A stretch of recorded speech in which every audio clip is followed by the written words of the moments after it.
പൂക്കളും പഴങ്ങളും സ്വർണവും പണവുമൊക്കെയാണ് സാധാരണ ക്ഷേത്രങ്ങളിൽ ഭക്തർ സമർപ്പിക്കാറുള്ളതെങ്കിൽ അതിൽ നിന്നൊക്കെ തീർത്തും വ്യത്യസ്തമായ ഒരു ക്ഷേത്രമുണ്ട് ഭോപ്പാലിൽ. ഇവിടുത്തെ പ്രധാന സമർപ്പണ വസ്തു പാദരക്ഷകളാണ്. അതെ, ചെരിപ്പുകൾ. പാദരക്ഷകൾ മാത്രമല്ല, കണ്ണാടി, മേക്കപ്പ് സാധനങ്ങൾ, അങ്ങനെ പെൺകുട്ടികൾ ഇഷ്ടപ്പെടുന്നതൊക്കെയും ഈ ക്ഷേത്രത്തിൽ സമർപ്പിക്കാം. സാധാരണ ക്ഷേത്ര മതിൽക്കെട്ടിന് പുറത്ത് പാദരക്ഷകൾ അഴിച്ചു വെച്ചാണ് ഭക്തർ ക്ഷേത്രത്തിൽ പ്രവേശിക്കാറുള്ളത്. ഇവിടെയാണെങ്കിൽ ഭക്തിപൂർവം ആ പാദരക്ഷകൾ ദേവിക്ക് മുന്നിൽ സമർപ്പിക്കുന്നു.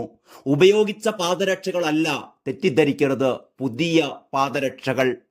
ഭോപ്പാലിൽ സിദ്ധിദാത്രി ദേവിയുടെ വിഗ്രഹം പ്രതിഷ്ഠിച്ചിരിക്കുന്ന ബഞ്ചാരിയിലെ കോലാ റോഡിൽ കുന്നിൻ മുകളിലുള്ള ദേവി മാ ക്ഷേത്രത്തിലാണ് ഈ വിചിത്രമായ സമർപ്പണ രീതികൾ. ജിജാബായി മാതാ മന്ദിർ എന്നും ഈ ക്ഷേത്രം അറിയപ്പെടുന്നു. ഭക്തർ ഇതിനെ പഹാഡി വാലി മാതാ മന്ദിർ എന്നാണ് വിളിക്കുന്നത്. ഈ ക്ഷേത്രത്തിലെ പ്രതിഷ്ഠയായ സിദ്ധിദാത്രി ദേവിയെ സ്വന്തം മകളെപ്പോലെയാണ് ഭക്തർ ആരാധിക്കുന്നത്. ഭക്തർ മകൾക്കായി പുതിയ ചെരിപ്പുകൾ ഭക്തിപൂർവം സമർപ്പിക്കുന്നു. വിദേശ രാജ്യങ്ങളിൽ സ്ഥിരതാമസമാക്കിയ ഭക്തർ ദേവിക്കായി വില കൂടിയ പുതിയ ചെരിപ്പുകൾ അയച്ചു നൽകുകയും ചെയ്യാറുണ്ട്.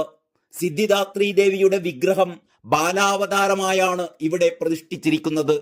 ഭക്തർ അവരുടെ കുട്ടികൾക്ക് നൽകുന്നതെല്ലാം ഇവിടെ ദേവിക്കും സമർപ്പിക്കുന്നു. പാദരക്ഷകൾ കൂടാതെ കണ്ണട, വാച്ചുകൾ, കുടകൾ എന്നിവയും ദേവിക്ക് സമർപ്പിക്കാറുണ്ട്. എങ്കിലും ഏറ്റവും പ്രധാനം ചെരിപ്പുകൾ തന്നെ.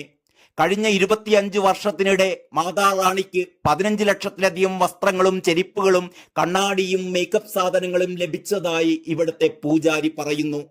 നവരാത്രി കാലത്താണ് ഇവിടെ ഏറ്റവും കൂടുതലായി ഭക്തർ എത്തുന്നത്.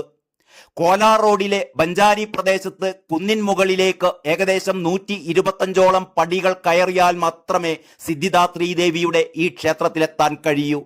25 വർഷത്തിലേറെയായി ക്ഷേത്രം സ്ഥാപിച്ചിട്ട് അന്ന് മുതൽ തുടരുന്ന പാരമ്പര്യമാണിത്. ടൈംസ് നൗ ഭാരത്, ന്യൂസ് 18 ഉൾപ്പെടെയുള്ള ദേശീയ മാധ്യമങ്ങളിലാണ് ഈ വിചിത്ര വാർത്ത വന്നിട്ടുള്ളത്. നവദുർഗയുടെ 9ാമത്തെ രൂപമാണ് സിദ്ധിദാത്രി ദേവി എന്ന് നമുക്കറിയാം. നവരാത്രി പൂജയുടെ 9ാമത്തെ നാളിൽ ആരാധിക്കപ്പെടുന്ന ദേവി.